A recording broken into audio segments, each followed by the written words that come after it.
semua urusan. Kesempatan hari ini kita berbicara tentang masalah Al-Quran, ya.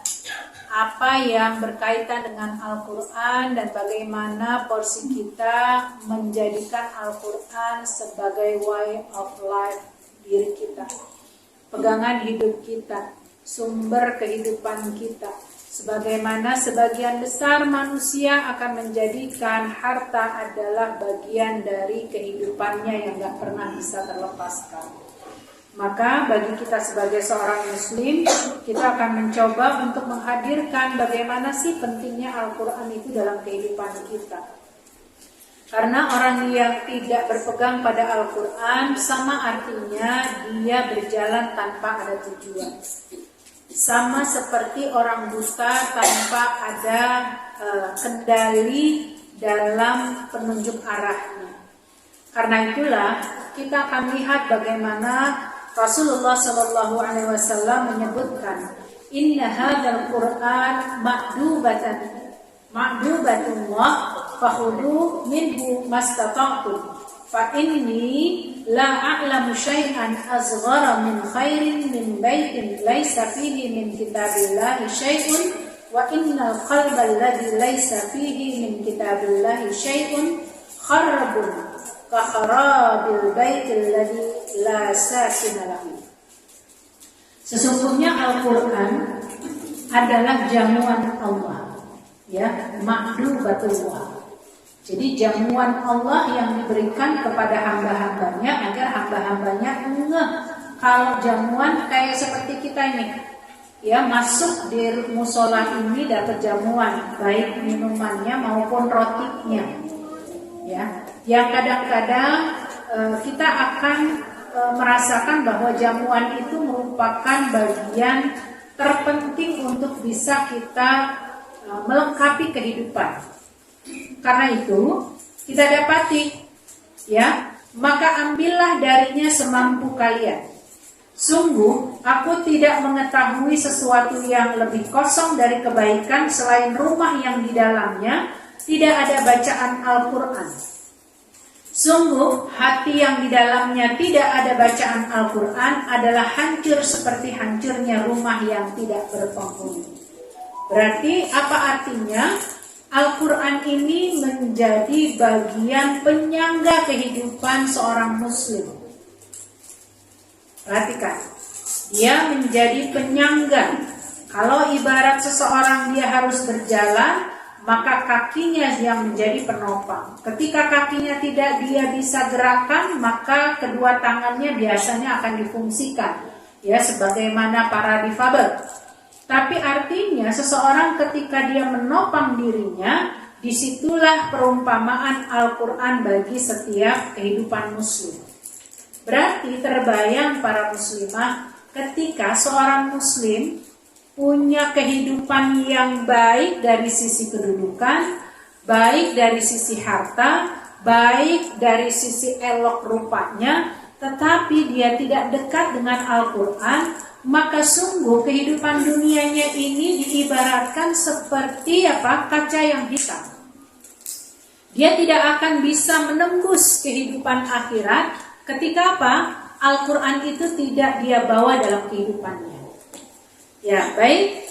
Dengan kata lain kita akan lihat bagaimana Rasulullah SAW melanjutkan hadis, Inna lillahi ahlina minan nasi qalu man hum ya Rasulullah, qala ahlul Quran hum ahlullahi wa khassatuhu.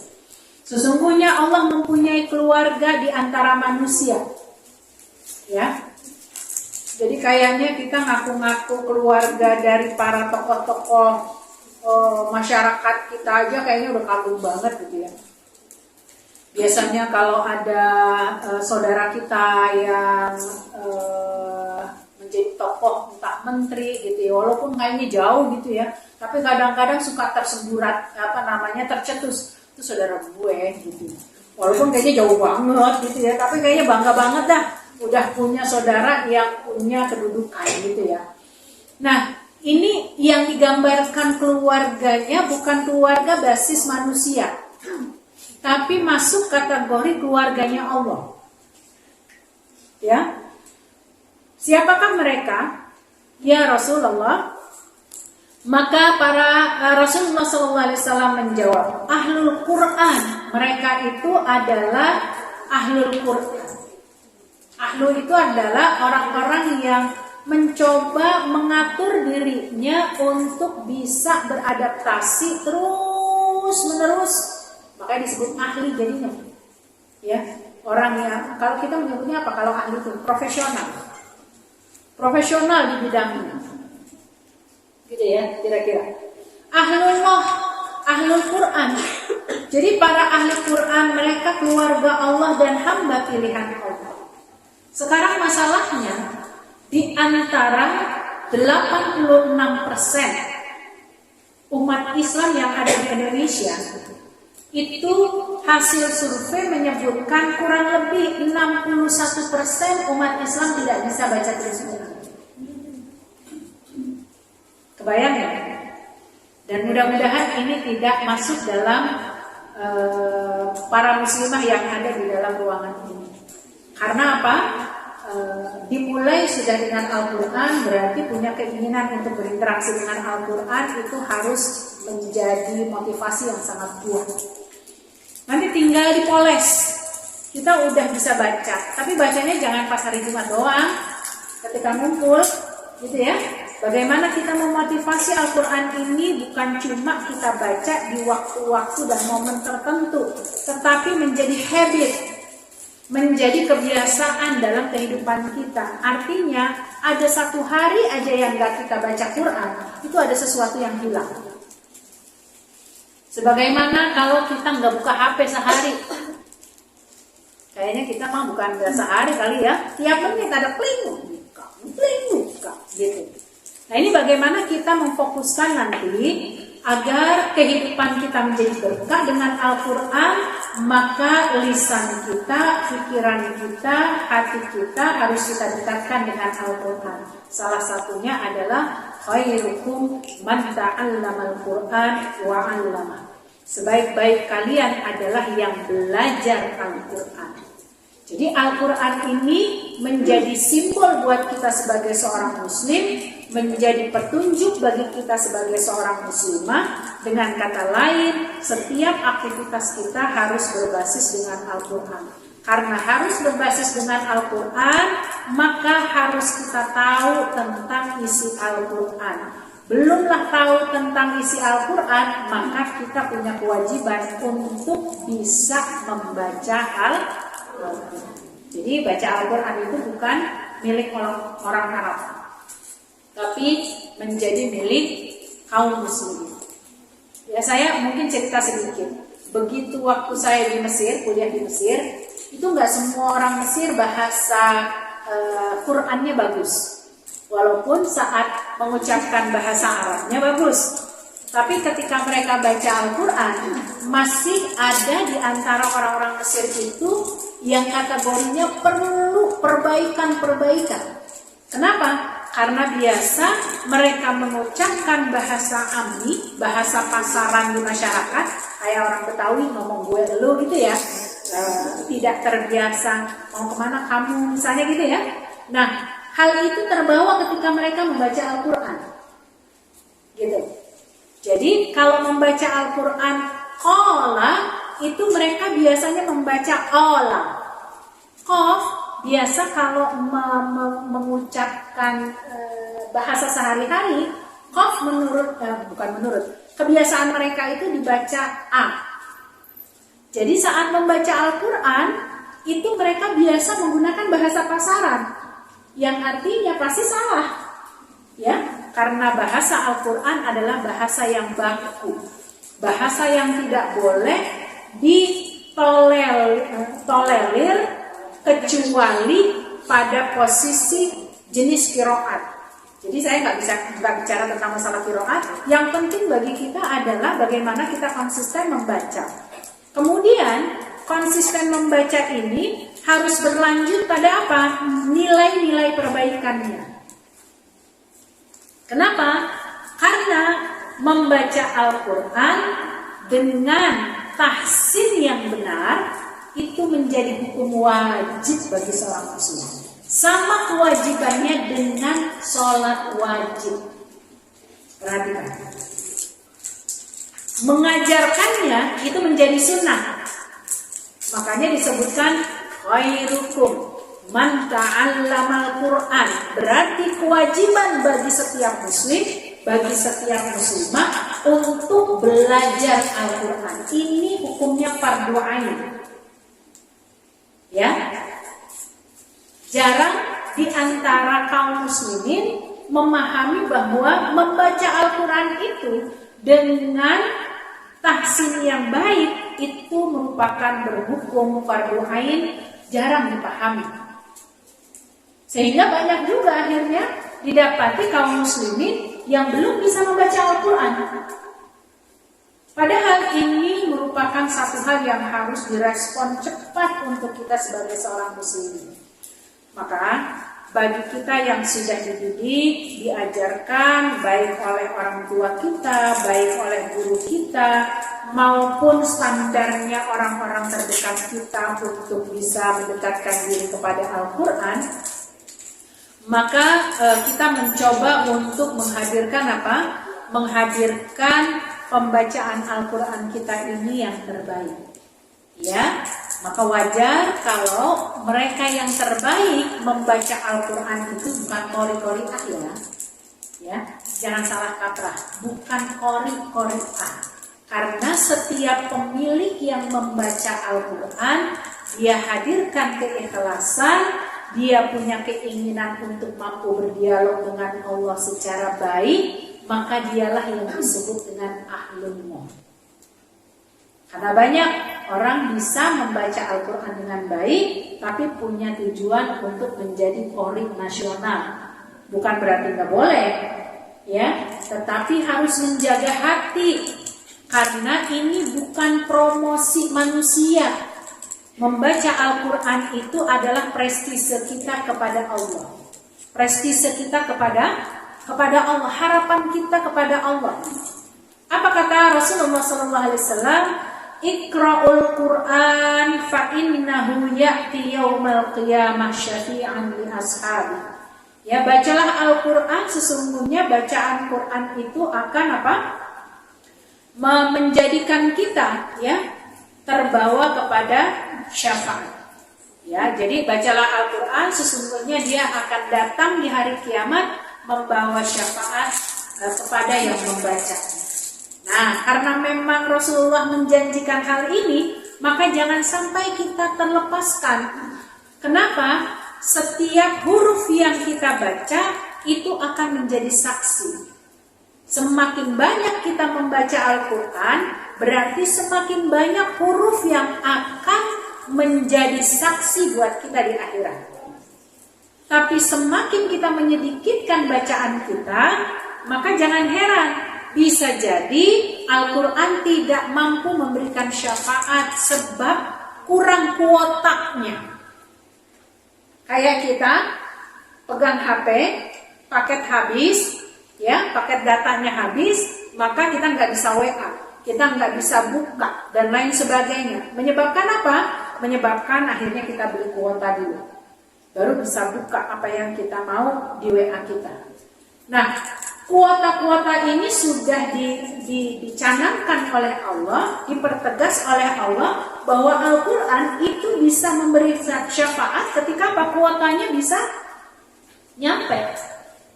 Sekarang masalahnya tidak dikasih sama Allah dan Rasulnya definisi minimalis kuota itu.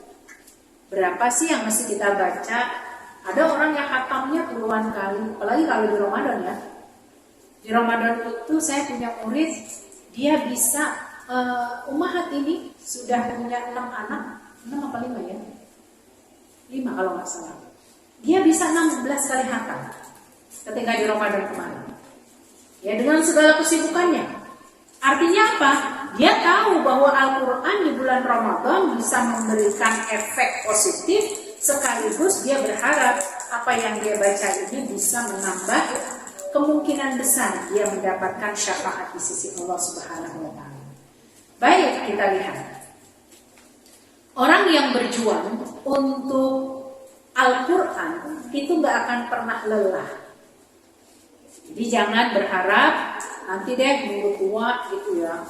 Karena ada juga orang-orang ikut majelis ilmu seperti ini nunggu tua. Kenapa? Karena mengisi waktu luang. Udah nggak punya kerjaan lagi, jadi mau ngapain lagi? Ya udahlah ikut majelis ilmu gitu ya. Alhamdulillah di kantor ini difasilitasi, yang berarti ini menunjukkan energi muda tetap harus memiliki kualitas yang baik untuk urusan agama.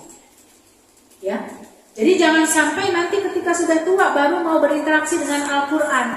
Nanti kalau sudah tua ada lagi alasannya. Ya Allah maaf ya udah tua jadi susah bacanya gitu. Nah, lagi muda mana? Gitu. Jadi memang di sini menjadi sebuah kebutuhan sebetulnya. Al-Quran itu menjadi pedoman bagi kita, ya.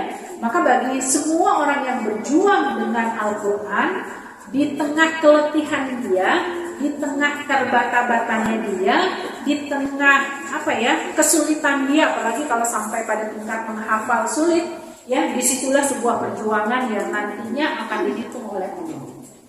Ya, karena usia bukanlah menjadi halangan. Saya punya ibu mertua, usianya di 91 tahun. Ya, nggak pernah lepas dari membaca Al-Quran, dan kalau baca Al-Quran nggak pernah pakai kacamata. Ya, kehidupannya sejak kecil senantiasa bersama Al-Quran. Jadi orang tua dulu biasanya mendidik itu dengan kebiasaan lingkungannya gitu ya. Ibu mertua itu ya dihidupkan dengan lingkungan yang keluarganya semua bisa membaca Al-Quran dan harus bisa membaca Al-Quran sejak kecil. Sehingga ya kehidupan beliau sekarang ini kalau tidak udah selesai masak dan lain sebagainya nggak ngapa-ngapain lagi, udah bersama Al-Quran terus. Sehingga kalau saya dapati dalam 1 bulan orang kesulitan setiap bulan itu bisa hatam 1 kali. Ya, ibu mertua saya itu setiap bulan sudah terbiasa hatam 2 atau 3 kali. Ya, kenapa? Karena dia ingin menghidupkan dirinya itu dengan khatmul Quran di akhir kehidupannya. Jadi Masya Allah saya selalu terinspirasi ya dengan ibu mertua saya untuk urusan masalah Quraniyah ini. Dan dilalahnya qadarullah, alhamdulillah, dari anak famili kami ya, dari keluarga suami karena mertua ya. Jadi itu banyak yang menjadi para penghafal Quran. Ada kurang lebih keponakan-keponakan kami itu yang 15 orang. Ya, mereka menghafal Quran. Dan luar biasa, mereka yang dekat dengan Al-Quran, pendidikan mereka itu juga gak main-main. Kenapa? Karena tadi dimudahkan oleh Allah.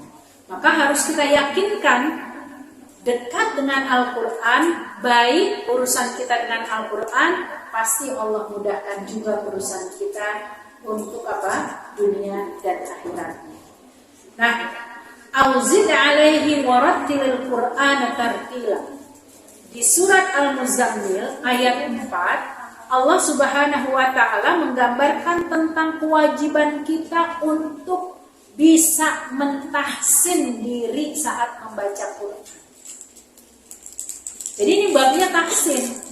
Apa itu tahsin? Memperbaiki bacaan. Jangan sampai alif jadi ain, ain jadi alif, tak jadi to jadi tak, ain biasanya apalagi sa, shin, ya, shod itu berubah menjadi satu bacaan yang akhirnya berbeda arti.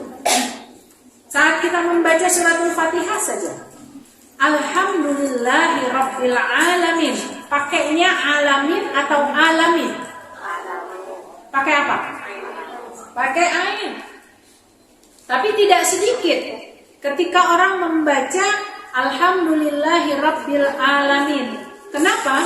Karena tidak terbiasa dengan memfungsikan lidahnya menggunakan bahasa qiraah ain. Gitu. Padahal artinya berbeda. Maha segala puji bagi Allah, Rabb semesta alam. Kalau kita bacanya alamin, karena alamin itu adalah alam, semesta alam. Tapi kalau seseorang membaca alamin, itu artinya artinya seseorang justru mendoakan supaya Tuhannya sakit-sakit. Segala puji bagi Allah, Rob yang sakit-sakit. Karena alam itu artinya sakit. Artinya berubah huruf ya yang kita baca itu bisa merubah arti.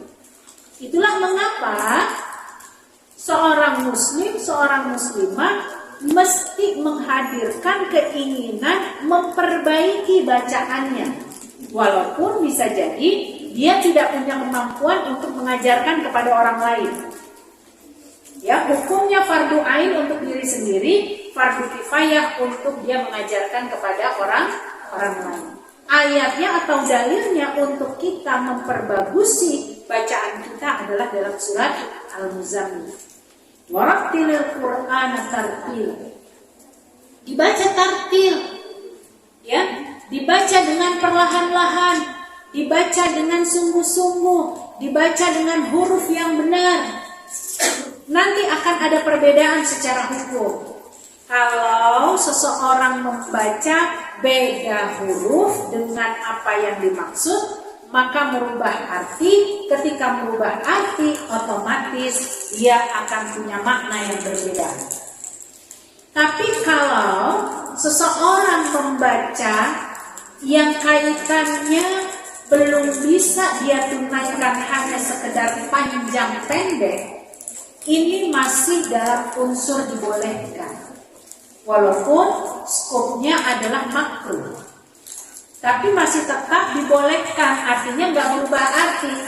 Biasanya kan kadang-kadang di antara kita kalau baca Quran tergantung nada yang kita bawa. Masing-masing orang itu sudah punya kebiasaannya sendiri membaca. Nah, kalau kebiasaan membaca ini dibawa panjang jadi pendek, pendek jadi panjang gitu ya, itu masih boleh dikatakan ada pemakluman. Tapi kalau sudah berubah huruf tadi ain jadi a hamzah gitu ya, kalau jadi ta, itu nggak bisa dalam pemakluman. Ya, artinya di sini kita perlu kerja keras. Bagaimana kita harus menjadikan setiap bacaan kita benar menurut kaidah Al-Quran. Watlu ma uhiya ilaika min kitabi rabbik la mubaddila li kalimati walan tajida min dunihi multahada. Ini dalam surat Kahfi. Ya, setiap kita itu biasanya kalau malam Jumat atau hari Jumat baca surat Kahfi. Dan bacakanlah apa yang diwahyukan kepadamu, yaitu kitab Tuhanmu Al-Quran. Tidak ada seorang pun yang dapat merubah kalimatnya, dan kamu tidak dapat menemukan tempat berlindung selain daripadanya. Jadi Al-Quran versi surat Kahfi ini menunjukkan siapapun yang berinteraksi dengan Al-Quran pasti Allah akan lindungi akhiratnya. Masya Allah. Ya, semakin dia baik, semakin banyak, semakin dia ikhlas mengerjakan bacaan tersebut, maka perlindungannya ini yauma la dzilla illa dzilluh pasti akan didapati. Ya. Nah, tadi saya sampaikan bahwasannya saat seseorang membaca Al-Quran, ingat seperti babnya undian. Ini ada satu kotak, ya. Dikatakan bahwa siapa saja yang beli produk gitu ya akan dapat satu kupon, misalnya dengan harga misalnya setiap pembelian 50.000 dapat satu kupon. Ketika orang belanja sampai 1 juta gitu ya, otomatis dia akan dapat kuponnya lebih banyak. Ketika kupon yang lebih banyak dia masukkan ke kotak itu, berpeluang besarkah dia untuk mendapatkan kesempatan mendapatkan hadiah tadi? Semakin banyak kuponnya berarti berpeluang besar. Benar ya? Misalnya ternyata cukup 1000 kupon di dalam, ternyata dia punya 900 kupon. Ya, peluang besarnya bisa didapatkan ketika dia punya kupon lebih besar, lebih banyak. Nah, begitu juga ketika seseorang berharap dapat syafaat dari bacaan Qur'annya. Semakin banyak dia membaca, Rasulullah SAW, perhatikan di hadisnya, tidak menyebutkan hafal. Kalau hafal, banyak di antara kita mundur duluan. Ya, tapi yang disebut adalah Iqra'ul Qur'an. Ini kalimat perintah. Baca aja deh, gitu. Nggak usah macam-macam yang lain. Baca aja. Ternyata bacaan yang kita sudah luangkan lewat lisan kita, fa innahu ya'ti yaumal qiyamah syafi'an li ashabi, berpeluang besar untuk ngedapetin syafaat dari Al-Quran yang kita baca. Kenapa demikian? Para muslimah harus paham. Nanti di akhirat kita akan ketemu dengan bab yang namanya syafaat. Apa itu syafaat? Pertolongan, bantuan. Padahal nanti di akhirat kita bisa jadi nggak bisa dapat bantuan dari manapun. Wa ummihi wa abihi wa sahibatihi wa bani. Orang tua nggak bisa, tetangga nggak bisa, saudara nggak bisa, ya. Anak juga satu waktu nggak bisa, ya, kalau dia bukanlah anak yang soleh. Tapi Allah kasih kesempatan, ada syafaat. Syafaat itu terbagi dua. Syafaat internal dan syafaat eksternal. Syafaat internal itu adalah pertolongan. Ya, syafaat, kalau saya ngomong syafaat sudah langsung nyambung ya, pertolongan ya. Syafaat internal itu adalah dampak dari amalan yang kita kerjakan sendiri. Dari mana itu? Cuma dapat dua. Satu, Al-Quran, bacaan Quran kita, ini dalilnya. Yang kedua, dari puasa kita. Baik puasa wajib maupun puasa sunnah. Keduanya nanti di hadapan Allah datang. Jangan menggambarkan macam-macam. Puasa datangnya kayak gimana tuh di hadapan Allah. Udah, itu satu hal yang gaib. Jadi nanti di akhirat puasa kita akan mendatengin Allah. Ya Allah, hambamu ini setiap waktu mampu menahan laparnya, nafsunya, ya, pada waktu-waktu saat dia berpuasa, di waktu pagi hingga menjelang berbuka.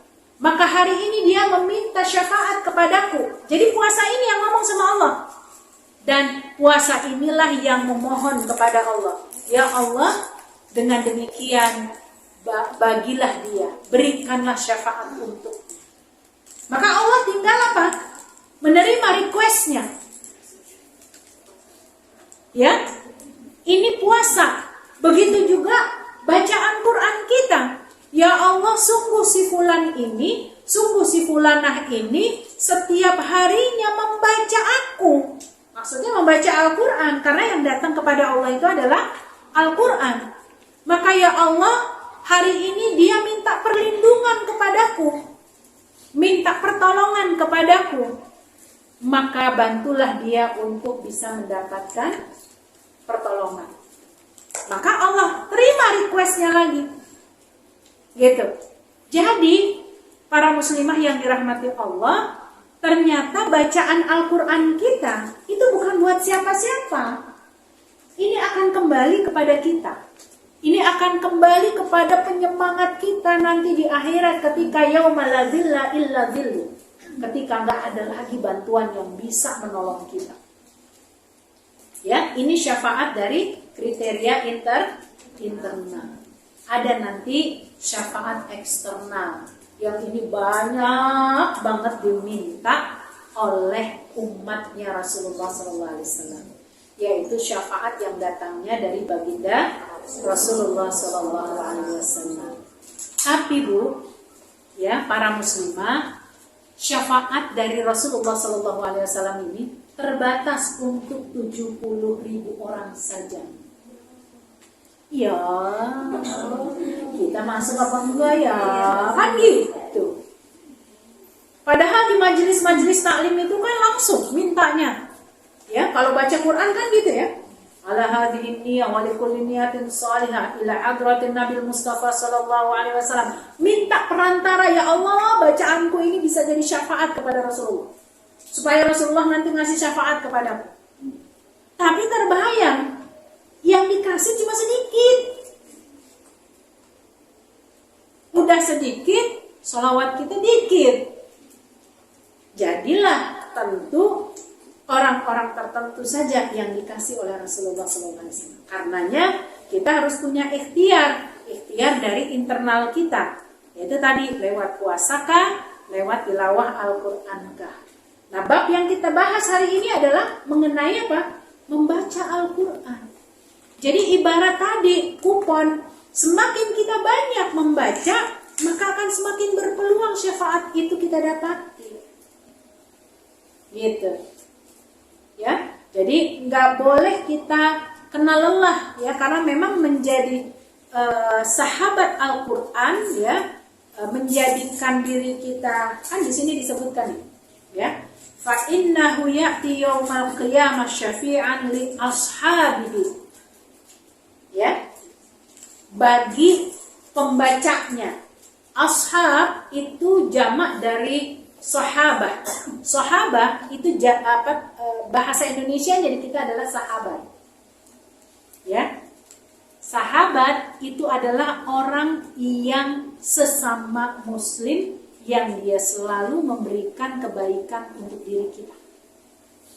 Makanya boleh kita mengambil sahabat sebanyak-banyaknya dari kawan muslim.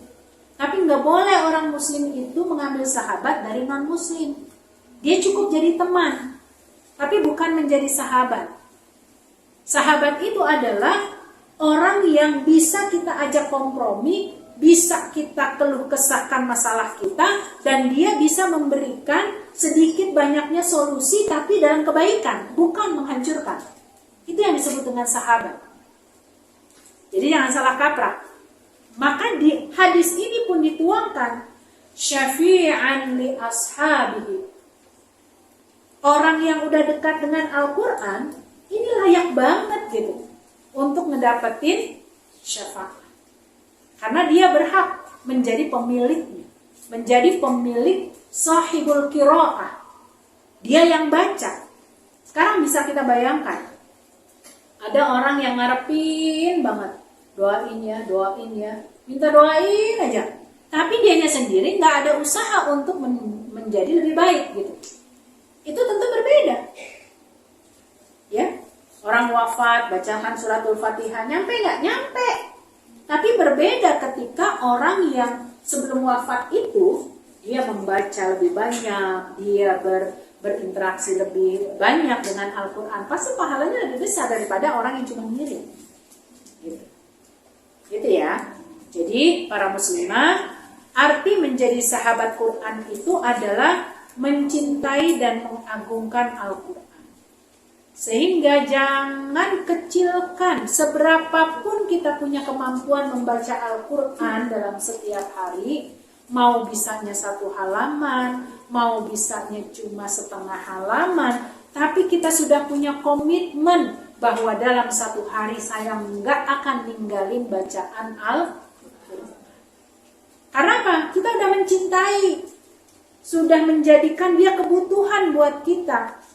Cuma bedanya bahasa, coba kita pegang uang, kita punya kebutuhan makan, tergantung kita punya kebutuhan tadi. Kalau kita punya kebutuhannya untuk hura-hura makan, makannya kita uang 1 juta untuk sekali makan, ya itu bisa nggak terjadi?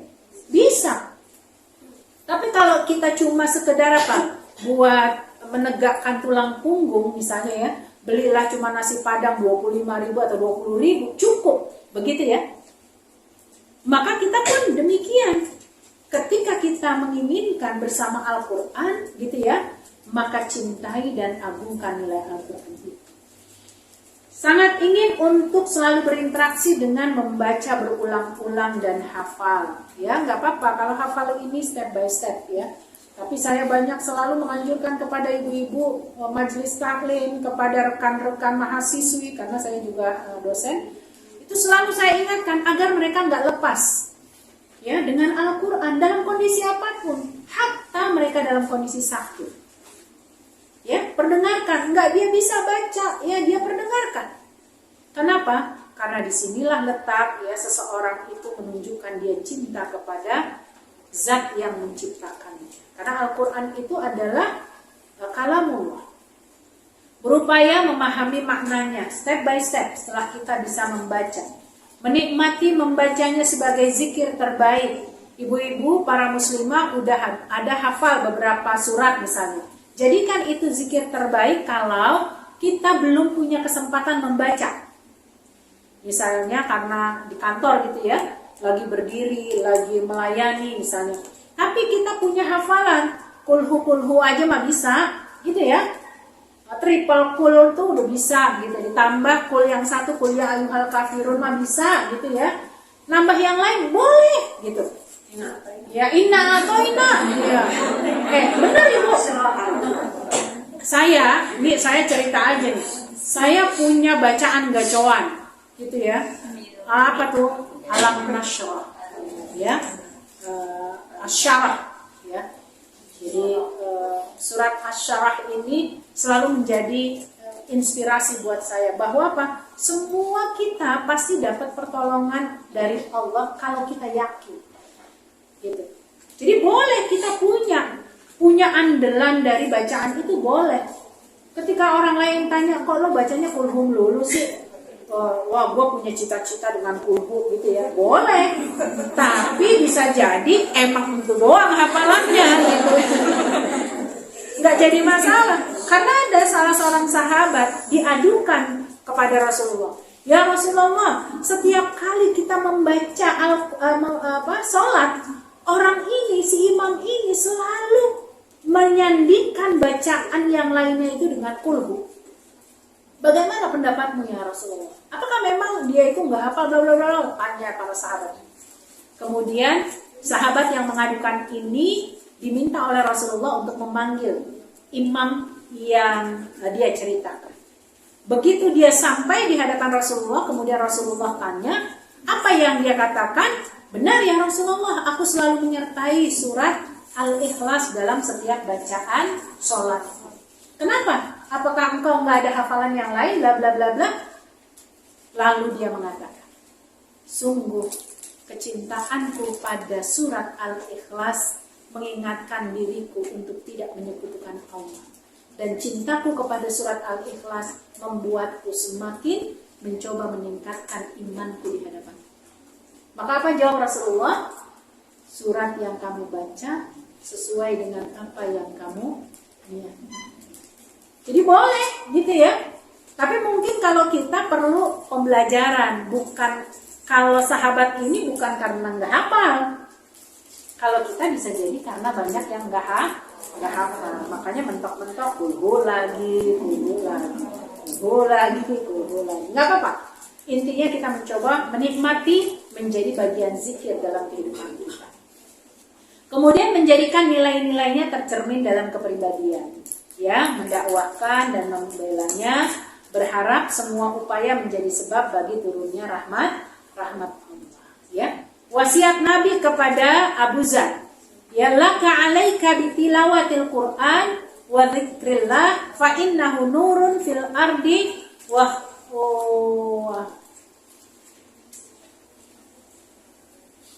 wa dakhratun, ya harusnya orang ini, wa dakhrun laka fis sama. Bacalah Al-Quran karena sesungguhnya dia akan menjadi cahaya bagimu di bumi dan menjadi simpanan, deposit ya amal di langit.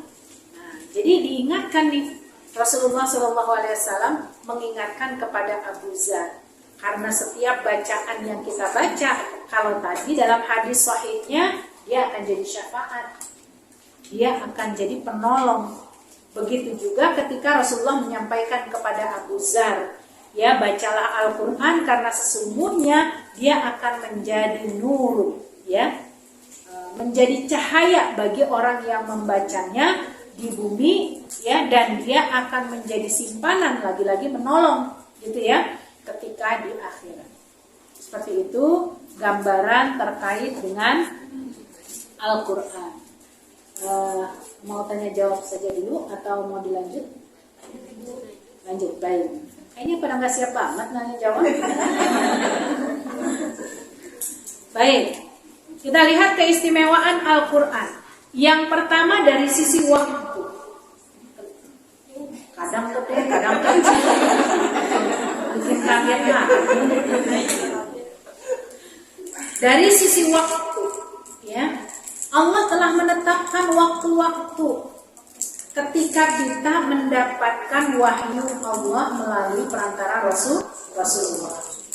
Begitu dia sudah terlengkapi menjadi kitab Al-Quran, menjadi Al-Quran yang sudah tersusun, maka kita mendapati nilai-nilai yang sangat besar dari sisi waktu ini. Ya, maka saat kita membaca Al-Quran, jangan ambil waktu luang, tapi luangkan waktu membaca Al-Quran. Beda ya, jangan di waktu luang, karena nunggu waktu luang mata udah sepet. Begitu baca baru 1 ayat, 2 ayat, 3 ayat, alhamdulillah Al-Quran yang baca kita. Kenapa? Karena memang kita punya prinsip belum ada waktu luang untuk membaca Al-Quran. Begitu sudah letih, wajar akhirnya yang kita baca akhirnya terbatas. Maka harus kita luangkan waktu. Biasanya kalau di masyarakat Indonesia, ya, melakukan pembacaan Al-Quran ini di 2 tempat, ya, yaitu sebelum subuh atau sesudah subuh, kemudian tanggal maghrib. Dulu tuh orang-orang tua dulu memperlihatkan ciri khasnya. Kalau sekarang kan udah banyak ya, sore karena ada TPA kan gitu ya, udah banyak tuh. Jadi kalau boleh saran, ambillah waktu yang memang kita sendiri meniatkan. Saya harus punya waktu untuk baca.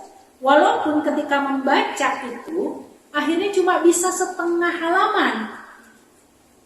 Ya. Nanti kalau ada waktu luang, nah gitu. Yang kita lakukan adalah dekatkan lagi dengan Al-Quran. Sekarang Masya Allah, aplikasi Quran udah bisa banget kita bawa kemana-mana. Ya. Bukan cuma TikTok yang bisa kita buka, tapi aplikasi Al-Quran bisa kita buka dimanapun, sedang nunggu teman, nunggu bis, nunggu Gojek, dan lain sebagainya. Alhamdulillah, 2-3 ayat bisa kita baca. Sehingga apa? Allah lindungi kita dari kemudorotan dalam perjalanan itu. Kenapa?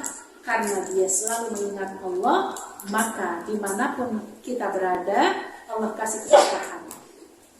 Mubarakun aynama kuntum.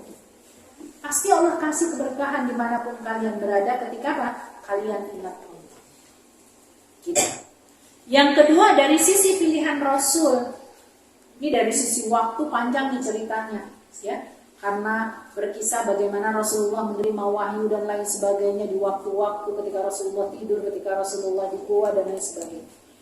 Dari sisi pilihan Rasul, bukan hampir, semua para Rasul yang memang ditakdirkan menjadi utusan, dia akan dapat wahyu, termasuk Nabi Adam. Ya, karena di kita mengenal Nabi dan Rasul itu, mengenal Nabi ada 25, Rasul itu cuma 5 gitu ya.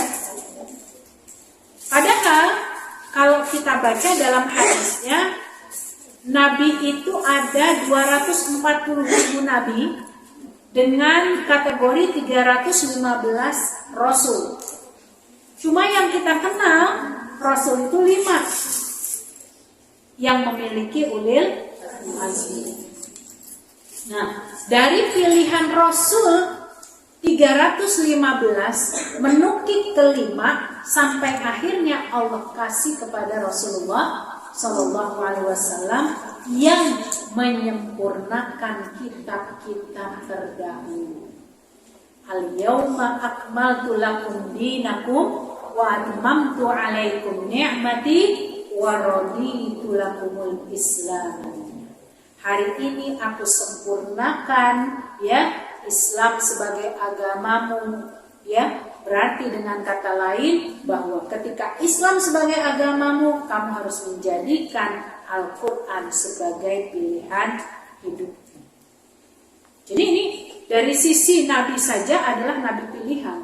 Kebayang oleh kita dalam sejarahnya saat Rasulullah SAW melakukan, sebelum melakukan Mi'raj, Rasulullah SAW diminta oleh Allah untuk menjadi imam para nabi-nabi terdahulu sebanyak 240.000 para nabi. Padahal di situ ada Nabi Adam, Nabi Nuh, Nabi Ibrahim dan seterusnya. Berarti ini adalah pilihan nabi yang tidak memiliki permasalahan ya dengan para nabi-nabi yang lain karena memang dimuliakan oleh Allah Subhanahu wa taala. Kemudian dari sisi pilihan malaikat, cuma satu malaikat ya yang diminta untuk menghantarkan wahyu Allah ini. Cuma malaikat Jibril, nggak bisa malaikat yang lain. Dan malaikat Jibril kita tahu adalah panglimanya seluruh para malaikat. Malaikat Jibril adalah ketuanya dari seluruh malaikat. Sementara malaikat yang kita kenal cuma ada 10. Kebayang gak sih setiap lapisan langit yang dikatakan ada 7 lapisan gitu ya. Padahal kita sih gak pernah ngelihat ya ada lapisan apa enggak. Kalau kita naik pesawat aja gak kelihatan gitu ya. Setiap lapisannya itu ditumpangi atau dijaga oleh 70.000 para malaikat. Artinya malaikat yang kita kenal berbeda dengan hal yang gaib. Para malaikat diciptakan oleh Allah Subhanahu wa taala. Yang terpenting adalah dari sisi pilihan wahyu diturunkan itu kepada malaikat Jibril. Malaikat Jibril menyampaikan kepada Rasulullah SAW. Nanti di akhir sesi pernah saya sampaikan ketika di Ramadan, Rasulullah SAW selalu talaki Al-Quran, setor hafalannya ketika di bulan Ramadan, khususnya di malam Lailatul Qadar. Jadi dalam satu malam Rasulullah menghantarkan hafalannya 30 juz satu malam.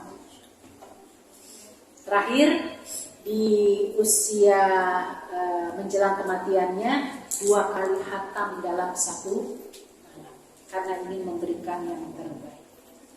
Nah, yang terakhir dari keutamaan mukjizat, Al-Qur'anlah yang paling tinggi dari mukjizat-mukjizat yang diberikan oleh Allah kepada seluruh nabi, termasuk kepada Nabi Muhammad sallallahu alaihi wasallam. Ya.